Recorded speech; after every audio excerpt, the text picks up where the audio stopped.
In this video we solve a huge problem with the Sony FX6, which is that white balancing with a white card isn't as easy as with other cameras. Because with the FX6, the white card would have to fill 60% of the frame to get a correct white reading. And here's the reason why this is bad. Well, with other cameras, like the Sony a7S III, we can choose any point on the screen and set the white balance for this small area. Easy. With the FX6, you cannot do that. There is no way to set a point in the screen which the FX6 should consider as white. Instead, we need to fill at least 60% of the frame with something white, and this is difficult because if we film a scene and put the white card where our talent or interviewee will be, you might not even be able to zoom in to make the white card that big. Maybe you have a prime lens. You would have to take the camera, move forward to the white card and make the white balance there. And nobody ever wanted to do that. But then I stumbled over a crazy cheap tool in the internet which claimed to solve this problem. This ridiculous thing here is 14 bucks and is called white balance filter. And the description says, just put it in front of any lens, put the white balance button and you're done. But for that price, this thing has to be useless, right? So I made some tests to prove that this is crap and cannot be used for good results. Spoiler, I was wrong. I compared the results of my current white balance workflow to the ones with the filter. And normally I have two options when it comes to white balance. The first one is eyeballing it. We have big camera screens where I think we can dial in the white balance correctly. We see exactly how the result will look like.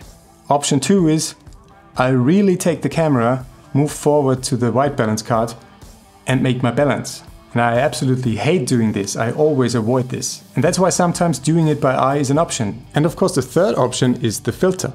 And what I immediately saw is that it gave a completely different Kelvin value than what I set by eye.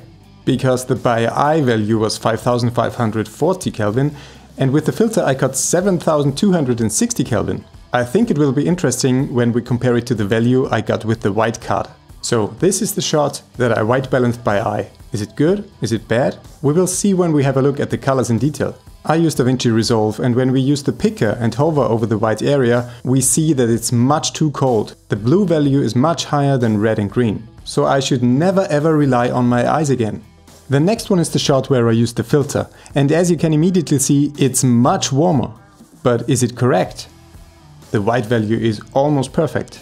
Red, green and blue are almost on one line. And in the last shot I used the white card for balancing. As we would expect, it's almost perfect as well. But this was only one test, let's make a second one. In this shot I don't even have a white card in the frame. I just have a look at the skin tones and we film in a shaded area. Since my last shot was so cool when I set it by eye, I even set it a bit warmer than I thought it would be. Let's have a look at the skin tones and we see that it's not directly on the skin tone line, it's a bit on the blue side, a bit cooler. And since this is not bad at all, we have the chance that we win against the filter. So this is how the shot with the filter looks like. Let's check it in Resolve. I lost again. Skin tones are pretty much where they should be, which is directly on the skin tone line. And since the filter worked so well, I even set the white balance for this YouTube video on my a7S III with this filter. And you already know the result. During this whole testing process, I found out that I definitely will use this 14 bucks lens filter. It delivers great results.